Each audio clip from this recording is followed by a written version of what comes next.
Another exclusive live session with the Hype Magazine. You need to stop what you're doing. Pay attention. World famous Hype Magazine. Going down right now. Hey, what's good, everybody? Welcome to another live session with the Hype Magazine. I'm your editor-in-chief, Dr. Jerry Doby, and I can't conceal my excitement today. We have a leader, a lion, a mature lion from the culture of hip-hop. He's an educator, he's a teacher, he's a motivator. He's been celebrated. Look, a couple of Grammys, Jesus Walks, Glory, Academy Award for Glory, People's Choice Award, Golden Globe Award. So this conversation that we're about to have about two of my literary heroes, James Baldwin, Nikki Giovanni, and the tribute that Rhymefest put down based on the 1971 conversation between Nikki and James. Bro, I've been seeing the clips popping up on social media. I should have known one of our heavy hitters was finna lay something down. The new album is called James and Nikki, A Conversation. And this creation is a very special compilation. Look, we got 9 joints that this brother brought his family into. Y'all be careful because he talked about his grandmama and the lessons and stuff. Look, he gets it in. Look, Rhymefest. I apologize. I told you I might have several fanboy moments. I'm excited. You know what I mean? He's very important. The conversation is important. And let me give you just one other bona fide from this gentleman. He was invited to the British House of freaking Commons to talk hip hop and policy. This is a man of global importance. He's a treasure, a gem. Rhymefest is the name. Thank you and welcome to the Hype Live Sessions. Thank you so much. It's a pleasure and an honor to be here in the name of our ancestors, in the name of our elderberries and elders who were our mentors, taught us, loved us, prophesized and grioted to us to allow us to be the fruits of their labor. So thank you for allowing me to be a fruit of somebody's labor, brother. Man, I'm honored and I'm grateful for you and your leadership. And it's timely because I've noticed that, we're coming out of, still in the ending cycle of babies raising babies, where the mores and morals and survival skills that were discussed, passed on from our elders, especially our elderberries. Hey, Granny, you know what I mean? Hey, Mimi. They're starting to come back and gain more importance. Off air, we talked about so many things. Let's pass through the album first. Okay. And then, because I know that you're a busy man and I want to get all the juice out this meat. I don't care if you're vegan or vegetarian. I'm a meatitarian. I'm going to use those terms.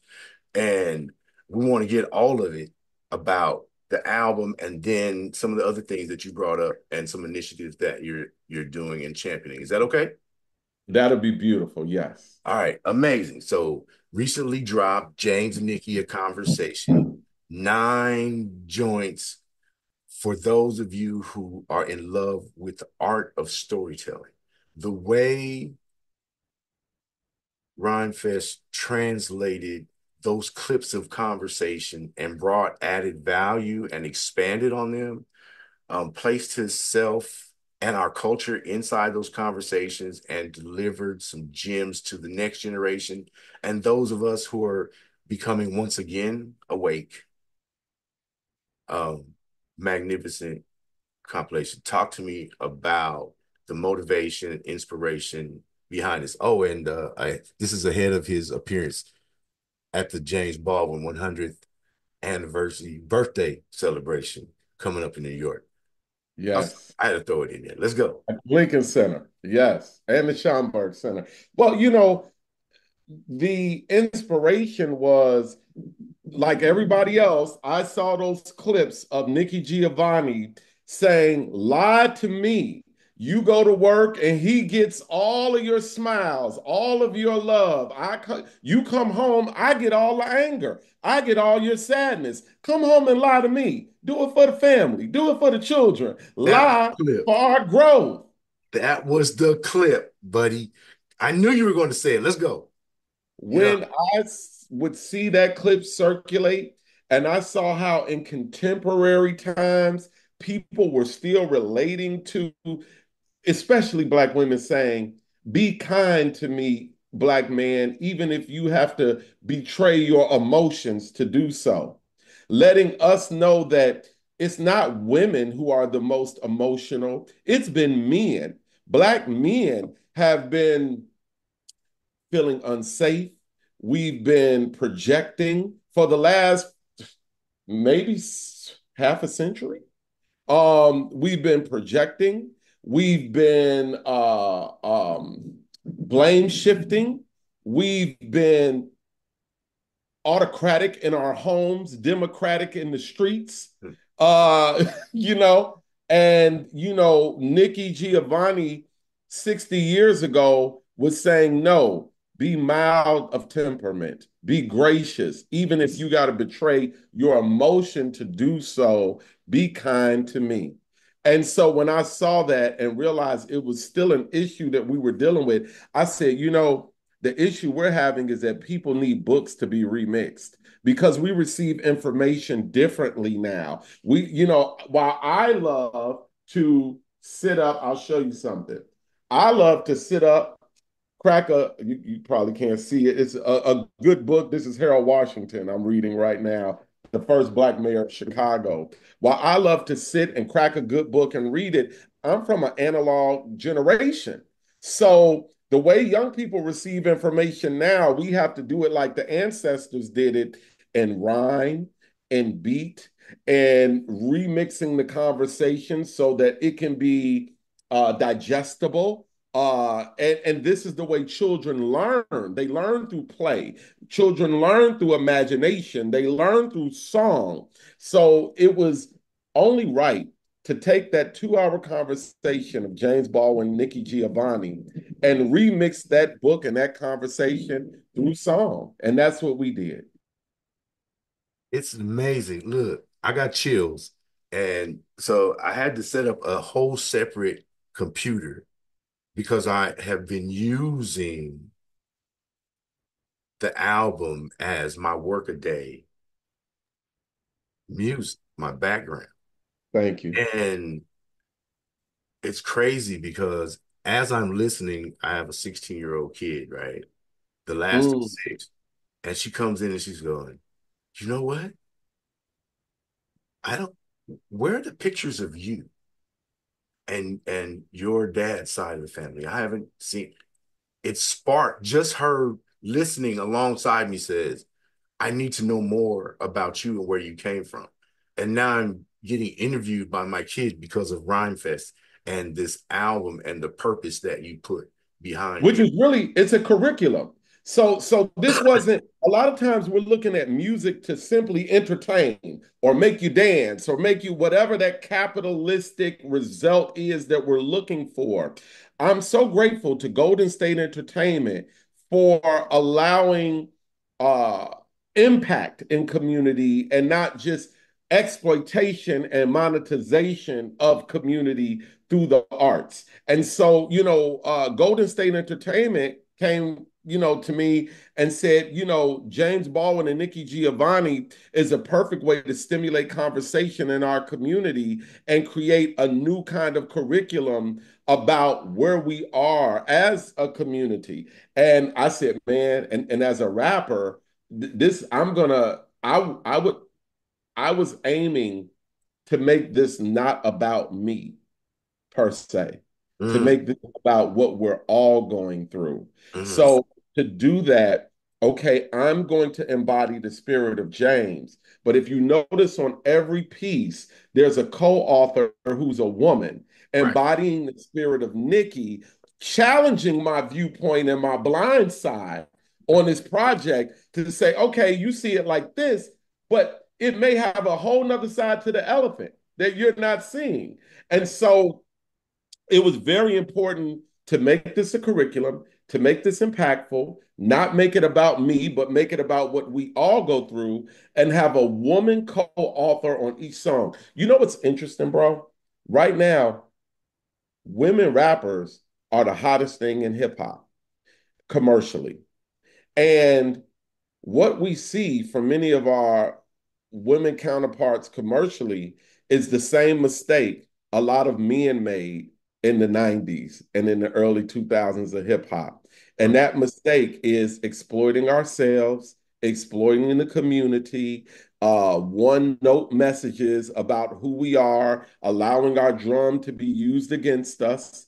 And I wanted to show with James and Nikki that not all women rappers are built the same. Not all women rappers are industry driven, and we won't make the same mistake the guys did. My generation did when we had the baton.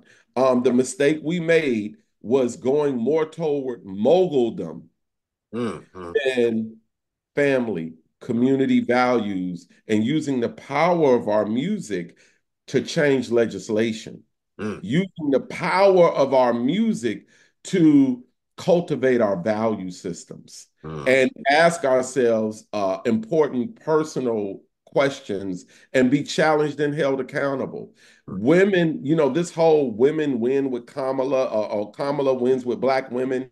Um, that's who we are. And what the industry tries to do is present a mask where we're all distracted by a conversation about who we're not. James and Nikki was a strike at Mm. who we are as a community. And I was so proud to have women co-authors champion that message with me. And they rap better than me, just to let you know. Look, every appearance was deep. Yeah. They were qualified. They were worthy to carry their part of the mantle of hip hop, Mm, their part of the mantle of education. mm, The timbre of the project, both vocally, content wise, the timbre was very serious, with gems dropped, logically placed. If I were mind mapping out an essay for one of my students, the yes. who, what, when, where, and why, Yes. all on point. Yes. And there was, and pardon me, and I really am old enough not to care. I'm on my Dionne Warwick right now. Um, I say what I want to say. It's my show. Yes. The step and fetchits, the modern Ooh. day step and fetchits Mm, in music industry need to take heed mm. to this project. It's an educational project. It is a walkthrough, damn it. You know what Karis one, he created the term edutainment. I Edutainment. grew up listening to Love's Gonna Get You. I Mm, grew up listening to edutainment. And in that, I said, how do we cultivate, pivot that? How do we grow that? How do we root that in the DNA of our culture of hip hop? Yeah, one of the things I love that you talk about your students, because what that makes me think about is what's not being talked about in our culture right now is that hip hop has gone academic. Lupe is teaching classes at MIT. Brother Bun B has a class in humanities at Rice University. Black Thought and Special Ed recently received honorary doctorate degrees. I recently, from Chicago State University, received honorary doctorate in humane letters, and also taught seminars on cultural currency and how our culture has tangible currency attached to it for Yeah. legislation, for social activism. When Stevie Wonder made the Happy Birthday to You, in 1 year, he got a bill passed for the National Dr. King holiday. So when we celebrate Dr. King's holiday nationally, I want you to know that's because of Congressman John Conyers and artist Stevie Wonder. They have been fighting for that in legislation for 15 years. Stevie Wonder made one song, and in 1 year, Reagan said, by tyranny of majority, we got to pass a national king holiday. And he fought against it. So, what we're showing right now in hip hop through academia is that your music can do more than make money. Your music can do more than entertain. Your music can pull the levers of legislation. Your music can reshape and reimagine what our communities look like. And it is our obligation to do that. Rappers used to say, yo, I'm just trying to get out the hood, not realizing that when you leave, it's going to be gentrified and tripled in value. We're not trying to get out the hood no more. We're trying to buy it, create a neighborhood, create a community, and turn that into a village of wealth. A global village of wealth. Hey, Global village. I I just admire it. That's why I'm like, let's get through this because uh, it's impactful. I try to limit myself at my age to conversations that bring value. That matter, yeah. And it's not an ego thing. It's I want to be empty when I do my final checkout. I want to have given everything that I could to educate. And I see that with you. And I love, your motto that power is the power to empower others. Yes. That's the only true power. Notice this. Everybody 2 weeks ago was walking around with their head down, even on the other side of whatever political aisle you're on. People were walking around in misery. But when one president said, okay, I'm going to take my foot off the neck of power and Mm, allow a new generation to breathe. mhm. Notice how 50,000 Black women came together instantly and said, okay, raise 100 million in a day, let's go. Now they're doing calls with white women. Now they're doing calls with Black men, and Roland Martin, and hundreds of thousands of people are coming together and saying, this is what America can look like. And for the first time, you know what I see? I see that how powerful our vote is, how powerful our advocacy is. Win with Black women. What? Like, so, but somebody had to take their foot or their hand off the scepter of power and say, I'm letting go. And we're gonna look back and say, the only reason we had this moment is because someone gave power. And Mm, that was, and as that person gave power, it empowered a country, mm, maybe even the world. It maybe. empowered democracy. The only true power is the power to empower others. If we are not working every day, if you don't got a young person with you that you're mentoring, if you don't teach everything you know to someone else, if you are not replacing yourself, you were weak in this world. Mm, The only true way to gauge power is who was empowered after you. How did you replace yourself? brother, this whole situation and circumstance will live forever in the annals of history because in the industry we call them gatekeepers. You know what I mean? Mm-hmm. Look, I don't care what you think about his effectiveness or Mm, age. You look at the metaphor of what just happened. He not mhm. only cracked the gate open, he personally, by Yeah. hand, opened each side of the gate and said, run it. You feel me? And we ran through. And we Them ran through. in mass. Come on. Come on. In mass. Yeah, I love it. Go ahead. People were waiting to breathe. People were waiting to speak, and now is the time. If you're an artist, there's no other time other than now to create art. It's this is the time where all the art that is created will be marked in history Mm, as that came at that time, which is the perfect time for James and Nikki. The it is perfect time to perfect. celebrate James Baldwin and honor Nikki Giovanni. Man, look, I haven't searched the Library of Congress yet um, Mm, for the project, but it's worthy. And yeah, every year they pick 25 pieces to add to their playlist in the Library of Congress. And I'm voting for James and Nikki I love that. to be I added love that. next year in the collaboration, the series. Um, it just it needs to be there. Yeah. Because not only of the creativity and the mindset that's behind it, it needs to be Mhm. documented, it needs to be protected, and archived somewhere that's not going anywhere.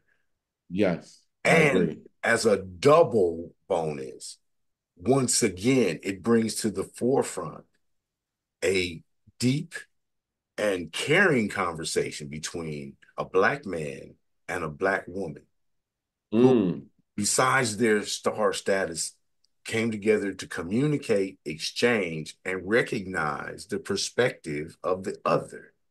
You know, I, hype stands for how you perceive everything. And the conversation between James, Mr. Baldwin, I apologize, and Miss Giovanni was a showcase of relating to how someone perceives what you're presenting and the ability to communicate. I stole the line from Nikki with my wife because I'm retired. This is my second career. And but my wife still chooses to work. And she came home and I said, lie to me.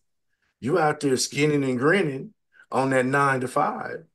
Come yeah. home and I have to suffer through the detritus of the garbage that you experienced that day. Come home, lie to me. So we were like minds when you said the clip at the beginning, at the opener, I'm like, shit, we good. Well, Yeah. let's go further. Let's go Do it. further. Like, in that conversation, but in the 70s between James and Baldwin and Nikki Giovanni, what we saw was someone who was gay, someone who was bisexual.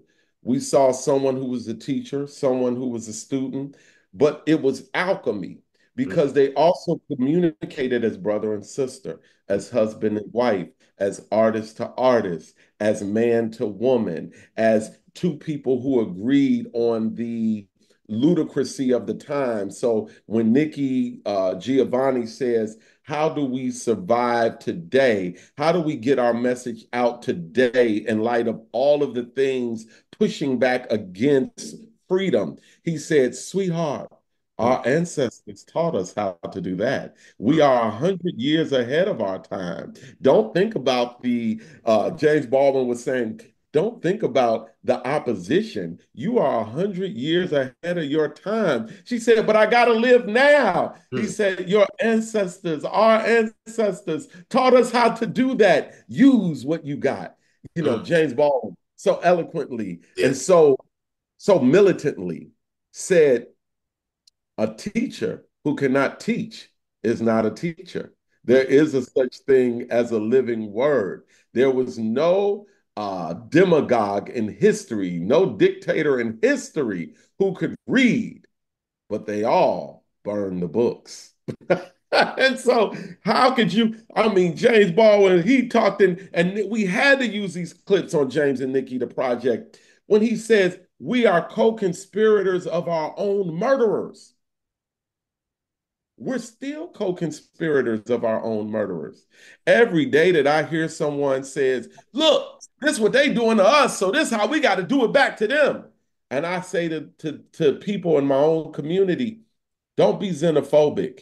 Don't let the teacher teach you how to act. Mm-hmm. Don't let, not the teacher, don't let the enemy teach you how to act. Right. Don't let the enemy be your teacher. Be their teacher on what grace is. Don't be a co-conspirator of your own murderer by passing the pain along. That's how you got to the state of Israel. People passing pain along from generations of pain. And so, James, we had to speak to all of that in this project. And in fact, bro, it's this project, James and Nikki, that inspired me to run for school board in Chicago in our first ever school board election. This is education. When we teach, when I go and I teach impact writing or narrative writing to children in Chicago, and I say things or teach them things that Baldwin said, like God gave Noah the rainbow sign, no more water, fire next time. And children are like, huh? Who's James Baldwin? And you're wondering why they're not getting culturally relevant curriculum in their schools. That's why I'm running for school board. This project inspired me to say we can be more than entertainers. We are the new version of educators. And it's time for seasoned rappers, seasoned singers, seasoned instrumentalists to be involved in community, to be involved in the levers of government. You got to agitate. I'll tell you something Reverend Jackson told me. Because I had the best teachers growing up in Chicago, and Reverend Jackson was one. He said, Rhymefest, you have to teach people how to agitate, litigate, and legislate. And so that's how we did the civil rights movement. We agitate, litigate, and legislate. And so, now it's time for us to create not politicians, but a poetition coalition. That's new. Run it on that. Let's go. That's what it is. We need artist pacts. Artists need to get together and create political pacts. Artists need to find the same way A&Rs were looking for artists. We need to A&R artists, visual artists, sculptors, instrumentalists, videographers who can reimagine, reframe, re-see, and help rebuild and reshape what community looks like on a legislative scale. And that's why I'm running for school board. And James and Nikki was the big, I'll tell you the way it went. We finished James and Nikki, put it out. I did an 8-week seminar as a Axelrod Pritzker Fellow at the Institute of Politics for Chicago, University of Chicago. And after we put out James and Nikki, after I did the 8-week seminar at the University of Chicago on politics and culture, that's when we threw our hat in the ring and ran for office in Chicago. You got to support this brother.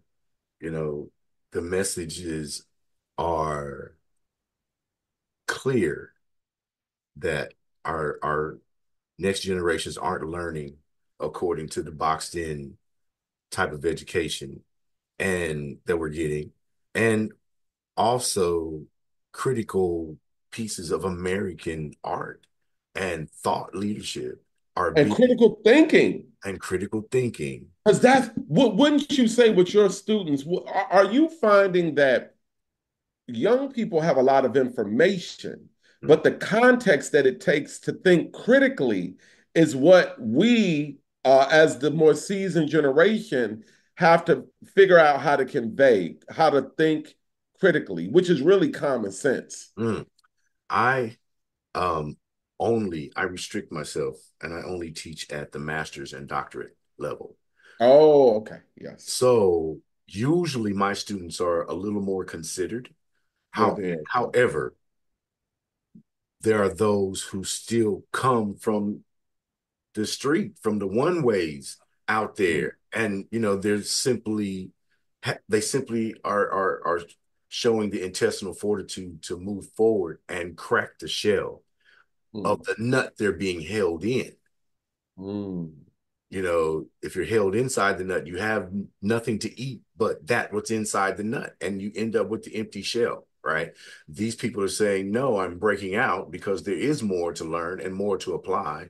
And these things um, match my life in real time. So to answer your question, I do run into students who, although, they're academically good, their critical thinking and understanding and awareness not only of themselves but the world around them, um, they've negated it, self-negated it by only focusing on the lines that are promulgated through standardized education.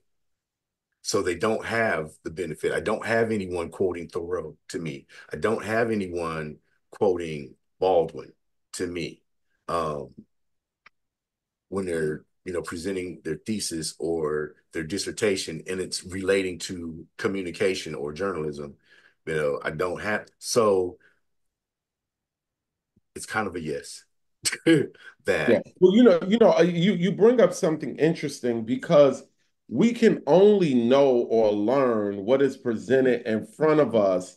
And, you'd be surprised how many people don't know about Baldwin, don't know about, Sister Nikki Giovanni and the world. When you talk about the world that is around us, if what I've learned, even in academia, is if you're surrounded by the ivory tower, you may not know what's going on in the street, which has a lot to do with the programs that are coming out of the ivory tower. right, So there's been a concerted effort in many ways to keep the ivory tower separate from the street, from the people, so that you don't have empathy for the people in which legislation and academic ideas affect. You know what I mean? Because there's a wall of sorts in between the two.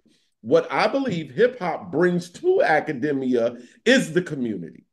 What I believe hip hop brings to academia is empathy of the average person, so that now that can be put into those texts and into those strategies that are used to create legislation. So, while I do believe that there is more critical thought, to your point, at the master and doctorate degree level, I do believe there needs to be more humanization brought to that level, more street brought to that level, more average person. If you look on the Supreme Court, there's only one person on that court, Ketanji Jackson, who's hey, ever dealt with real people. So we got laws from people in academia at a master and doctorate level being implemented from people or codified from people who never even spent time with the average grocery shopper. So, including Clarence Thomas. And I sure, don't count 1960 whatever when he was in Savannah, Georgia, and he was a different person. Since he's been in his luxury RV, he given to him by his billionaire benefactors. We have not had people who are delivering legislation, delivering policy that regular people benefit. This is why there's such a generational separation between the street and the power. One of the things we say on James and Nikki, I said impoverish, promises, false prophets, politics, propagandists, populists. People ain't the problem. Power is. The there, power and TI. the people have been separated for far too long at all of those levels: governmental, master, doctorate, academic. and street. We've all been separated. Yeah, I agree with you. We have been separated. I think one of the downturns of the educational system is that people focus on, what's the official line, Mm. that's fed to you. And through hip hop and storytelling and projects like James and Nikki, a conversation, we can help to break the chains and images of psychological slavery that they're still under by the time they reach me and my level academically. Because these are the people who turn around and make policy. They need to reconnect with the person who's working in the field, so to speak, the person who's in the trenches. And so in earlier education, as you were, saying, these things, Baldwin, Giovanni, culturally need to be re-implemented into earlier Yep. education. Remixed and remastered. Remixed and remastered. Yeah. And that would be, I feel, in agreement with you, that this would be a huge benefit to our communities locally, nationally, and an understanding, as in when the civil rights movement was jumping off, how to work within a collective mind on a mission to save the global village, not just your community. And thus, the announcement and the throwing open of the gate, um, in the instance of Kamala Harris by Joe Biden, you don't understand how in earlier times Joe Biden was not with us as a people, wasn't with the common person. And his legislative moves proved that, as far back, what, Well, let me ask you this. Let me uh, ask you this about that. yeah, yeah, yeah. What we consider not with us now, was that not with us then? So, Correct. so sometimes we look at things now and don't look at the context of time. Back then, we were just happy that a white man was kind of on our side that was a politician. True. Back then, we were fighting for so much that to get any concession was like, oh, Kennedy's on our side, or the Poor People's Campaign, Johnson is on our side, when really, by today's standards, they were not. I want to pause every time we use today's standard to judge back then. Well, I wasn't using today's standards. I'm Okay. 61 years old, Yes, sir. and I lived through the results of those legislations. And You were there.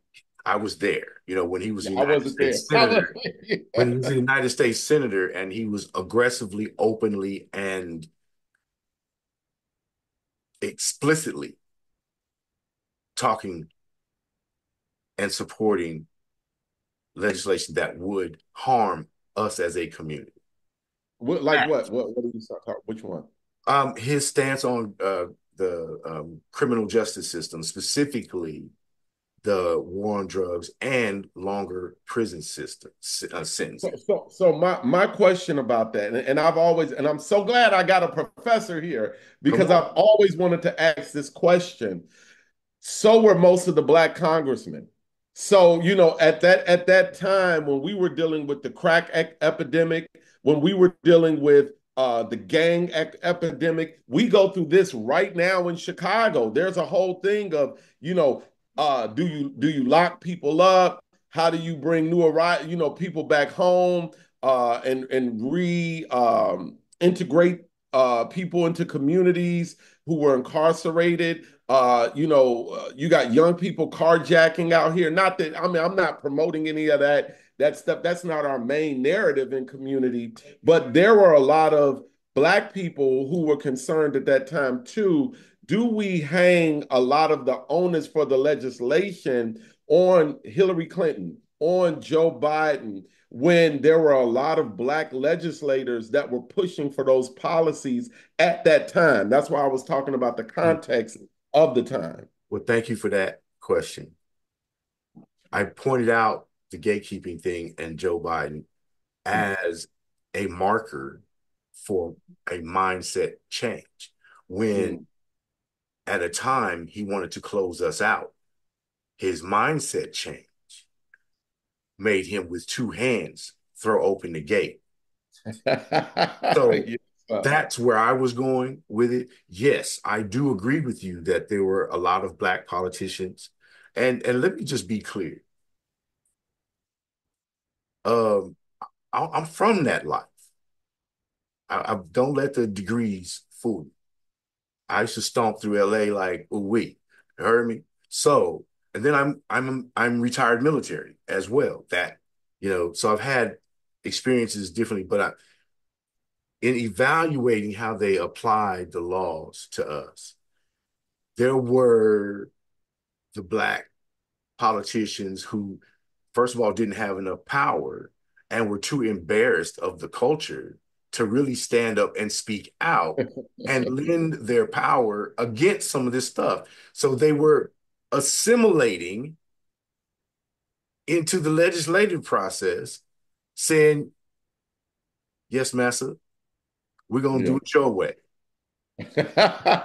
Yeah. Because they weren't Abernathy and King on that freaking bridge marching, saying, no, it ain't going to go down like that.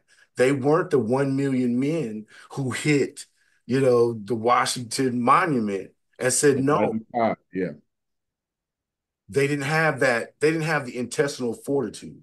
We were still coming out of the slave mind where it was almost, they were really still willing to step off the sidewalk for a white person in order to get along.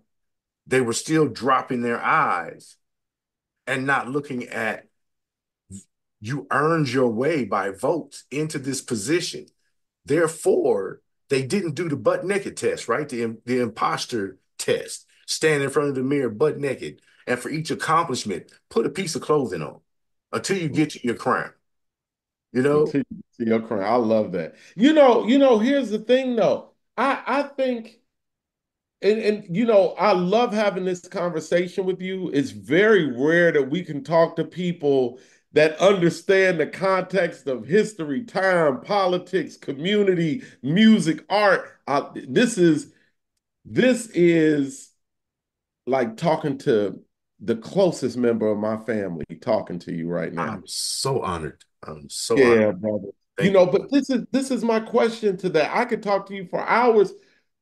Was it a slave mentality or was it the rising of the new black middle class? Was it the black elite? Was it the boule?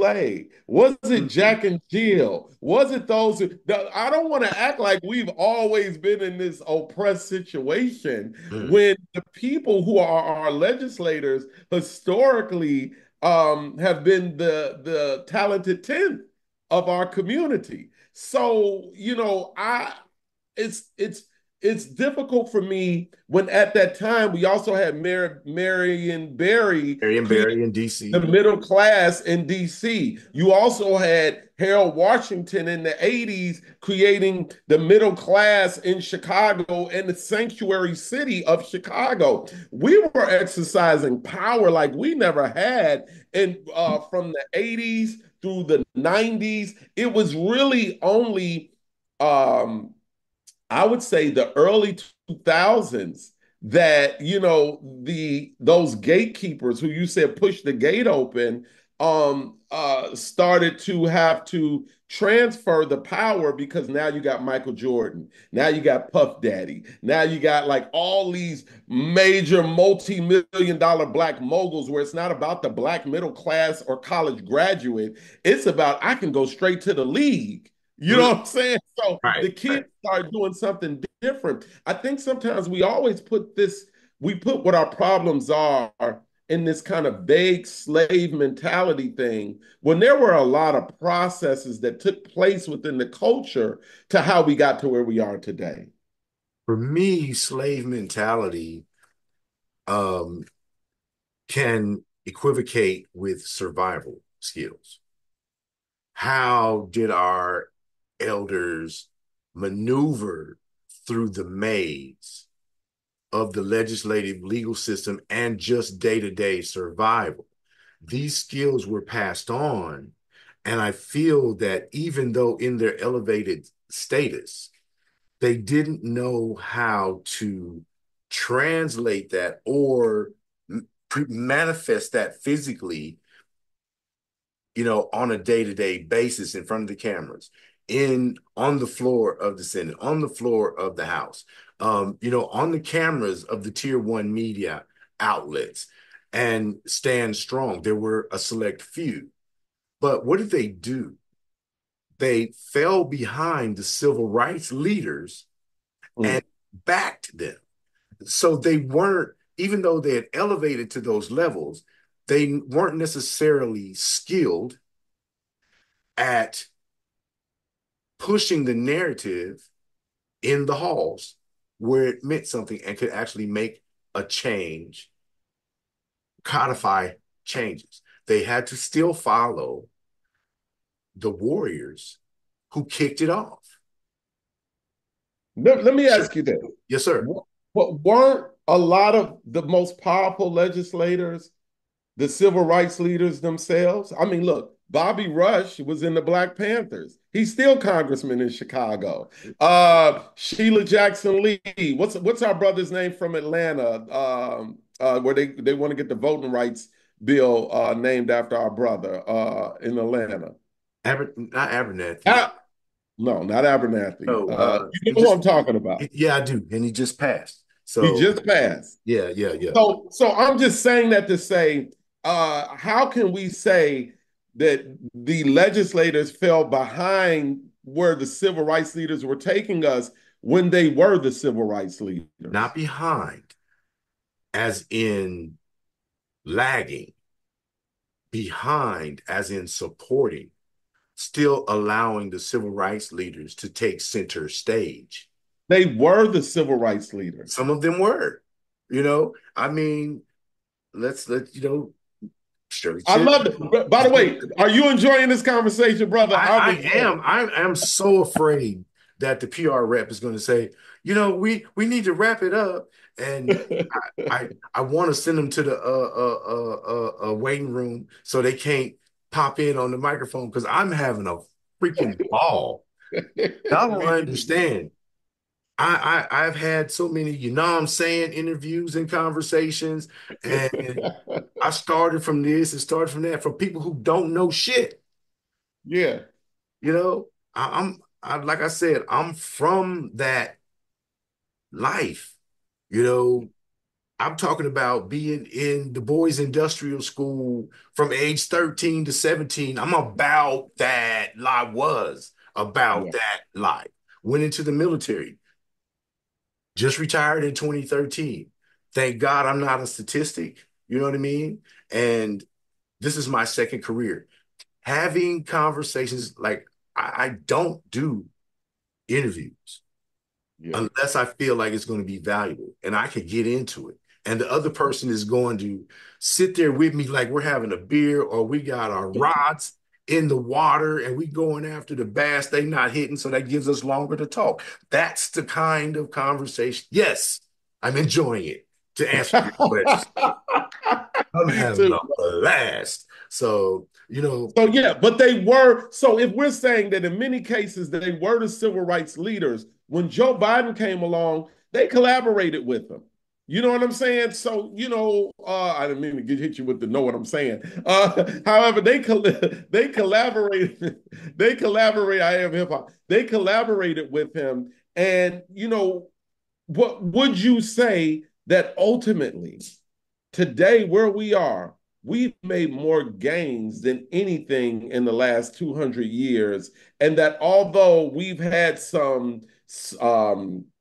ops and challenges and learning moments, it's really been a short amount of time to the type of political power that we're seeing from enslavement to now, historically.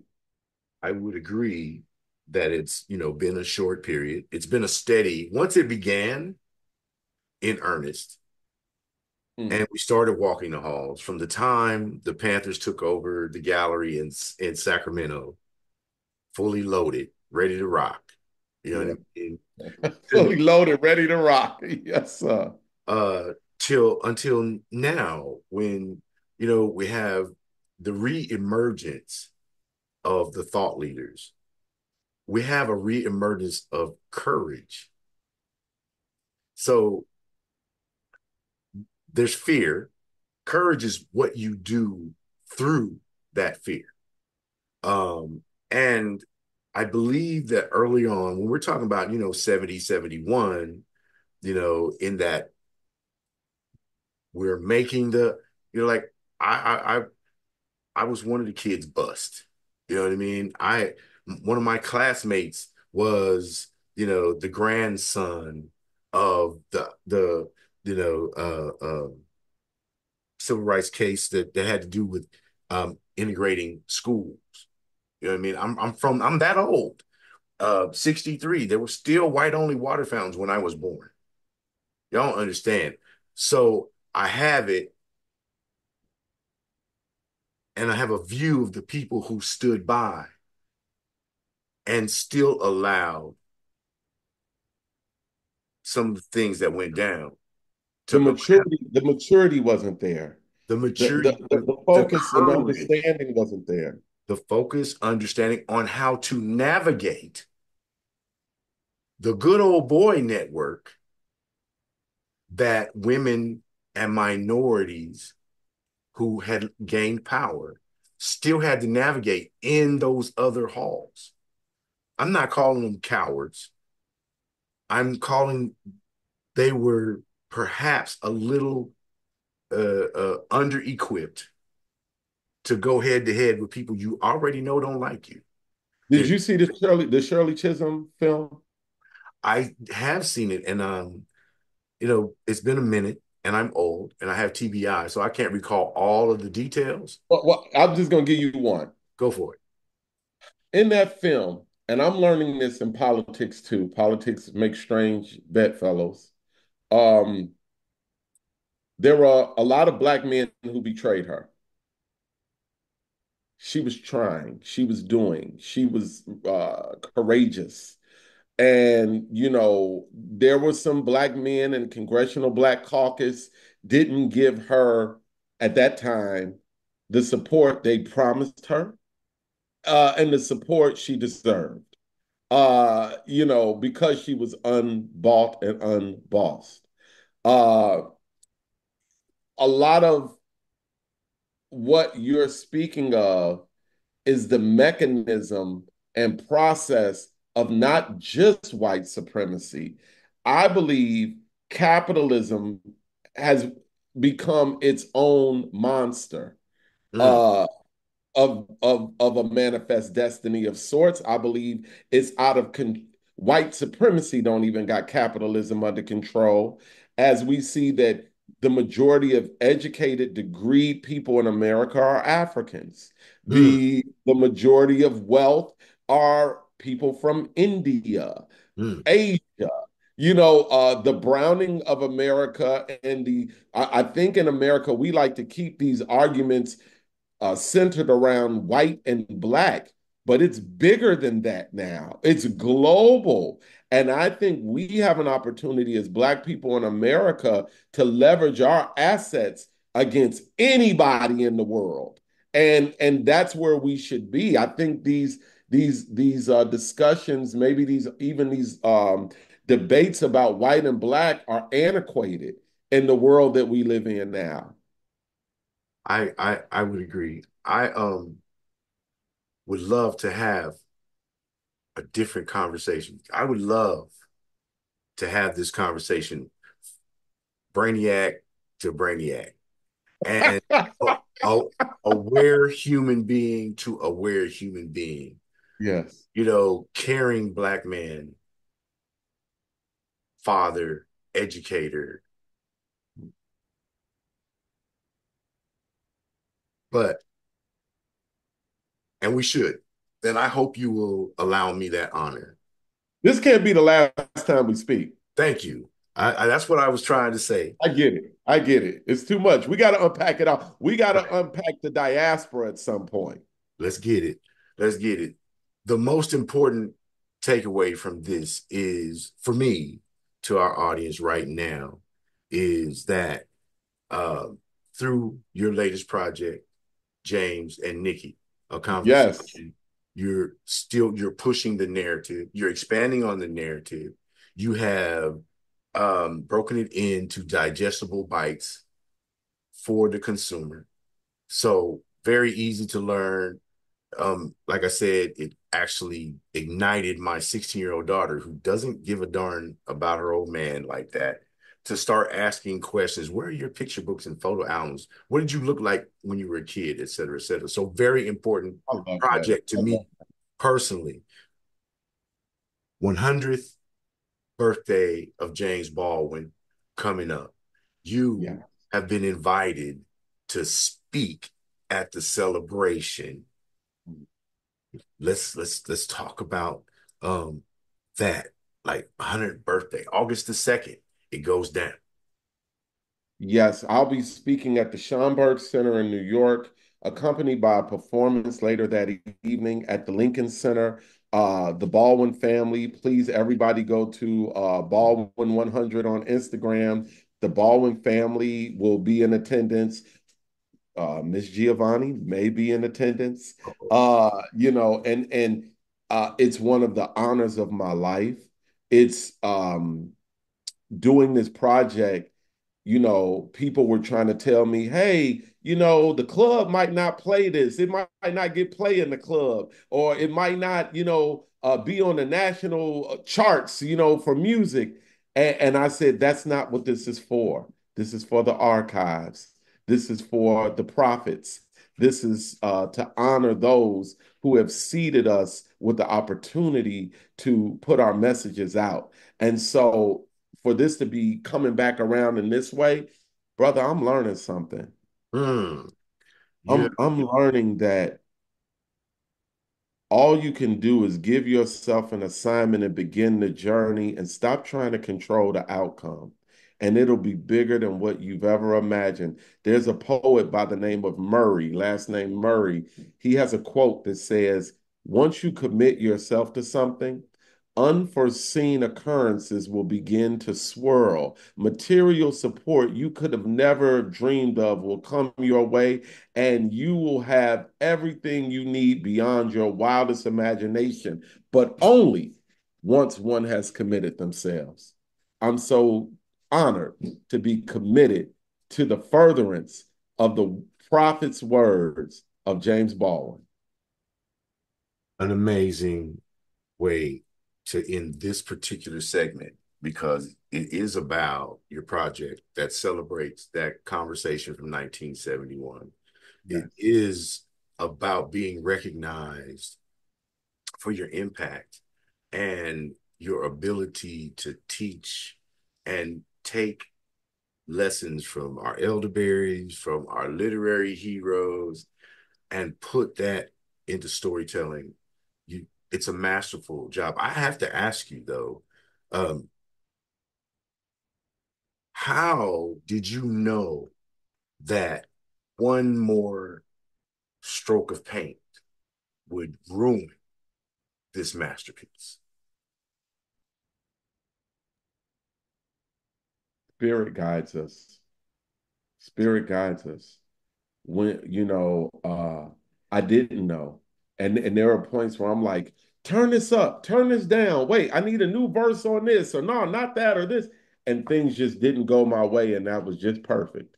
I love it. Hey, Sometimes we have to, the saying me and my family have, uh, when things get hard, we say to each other, be bamboo. You're not being bamboo right now. mm, Be flexible. Anything flexible in and a fixed resilient. position can break. Don't Flexible be and resilient. self-determined. Yeah. Hey, bamboo don't snap. It may Bamboo don't snap. splinter, but it remains structurally fairly intact. Be bamboo. Yeah, be bamboo. I love it. Amazing project, an empowering project. Thank you. Totally, totally in line with the mantra. The true power is the power to empower others through education, sparking critical thinking, making one aware of one's history, and using the age-old techniques of the griots. You know what I mean? Woo. I love it. I We're salute gonna next time we talk, we'll next conversation we have, let's start with the griot and then let's expand into the diaspora and we'll talk about music language and how our people, our musical language is the fastest growing language in the history of the world. If you go to Iran, where they love poetry, and they can tell you about 19th century Hafiz, because even the garbage man can give poetic script in you. Iran. We Mm. don't know that here. But guess what? They know a Jay-Z verse. We may not know 19th century Hafiz, but they know who Tupac is. And Right. so that just shows how fast and widespread our language of music is. You go to Brazil and you look at some of the graffiti, which is the modern day hieroglyphics that's on the wall that looks hip hop, bubble colors. That's our language. Look at how people are dressing in Macedonia and Croatia, Far East, or in Africa, in Sudan.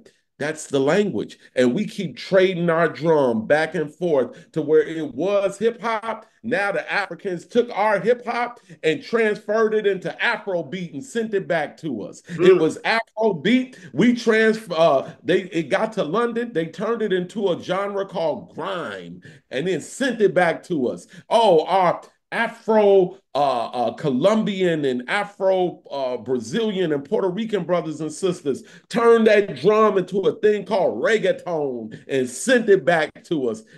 Oh man, our musical language is the fastest growing language in the history of the world. You know, I did DJ EFN from Drink Champs did a series, a global series going to the Latino countries, just talking about hip hop and its impact and this, that, and the third. So what you said is great. It's really true. And I'm excited, and I swear to God, I have tried not to have fanboy moments here and enjoy myself too much, but Ah, sitting next to a real human being, having a real conversation, even though it's about music, and we got off topic. We no, had it's all the same. Everything we talked about today is what Baldwin would have wanted us to discuss. This is the mission of James and Nikki, which is out everywhere: Spotify, Apple, YouTube. Go check out the video creator. Thank you, Golden State Entertainment, wing of Golden State Warriors, for collaborating with us to bring this out. But this conversation we just had, bro, this is the spirit of James Baldwin. We did not go off topic. Thank you for those kind words. That's so freaking amazing. And I don't care. My calendar is open to you. They have my scheduling link. Anytime you just want to pop in and like set something up with Jerry, and you don't have to call me doctor, you can just call me Jerry. Because Thank you, brother. we're friends Yes, now, damn it. This is yes. like minds. I want to support the initiatives that you have. I want to support your projects. Um, Very important project to me, not only because of my age, and I know that some might call me superannuated, but the way that you used James and Nikki, a conversation, to tie that into conversations you had with the elderberry, your grandmother, the aunties, you know, the way you utilized, to me, this 9-stroke masterpiece, because each stroke, each song is an actual puzzle piece Yes. that walks you into the next. It's an adventure, I promise you, that you're delivered safely at the end. Thank you. And Yeah. in one Surprise. surprise. Hey, surprise. Yes. Surprise. You did a masterful job, sir. A Matisse, a Gauguin, Yes. you know, Basquiat. Yes. You pulled it off. You Oh, I received that, brother. Thank you. Thank you so much. Is there anything you wanted to cover that won't get us in trouble for falling off topic that I may have neglected? Well, I'll tell you this. I want everybody to go to rhymefest4cps.com. That's rhymefest4cps.com. Check out our platform. You'll see a lot of similar things in our platform for education to what we've discussed today. Our children need modern curriculum that is culturally relevant. And so, that's why we remix James and Nikki. That's why we're showing what we can do in education. Now the artists need the power of the levers of legislation to reimagine what our communities look like. Rhymefest4cps.com, or visit me at Rhymefest on Instagram, and I'm accessible. So thank you for this time, Jerry. Thank you very much. I will have one more request after we stop the recording. And okay. And I never do this, but I got to get a screen grab of you and I on screen together, if that's okay. Of course. Okay. This is like intrinsic shit. I just feel like I was sitting next to Rhymefest and we had a conversation. So look, the Hype Magazine live sessions, this has been a right hand to God kind of conversation. And we to collectively send you, our listeners, our viewers, strength, peace, intestinal fortitude. And we pray for you to have the ignition to start visiting critical thinking and applying those methodologies to your life. Until the next time, the Hype Magazine, Rhymefest, Dr. Doby, we're out.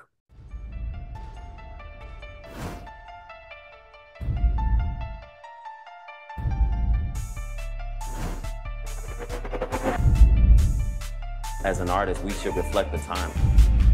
Why you so talented? Because I'm black. Why you so amazing? Because I'm black. It's really important that we build characters so that people understand their story matters. 2 Chainz and I both are just really into good food. And when you know you are royalty, you will only aim in life to be royalty. We're doing it right now. I don't give a damn what they say about me. Yes, I called your ass out. I know I shouldn't be saying this kind of. Shout out to Hype Magazine Network. Shout out to the Hype Magazine Network.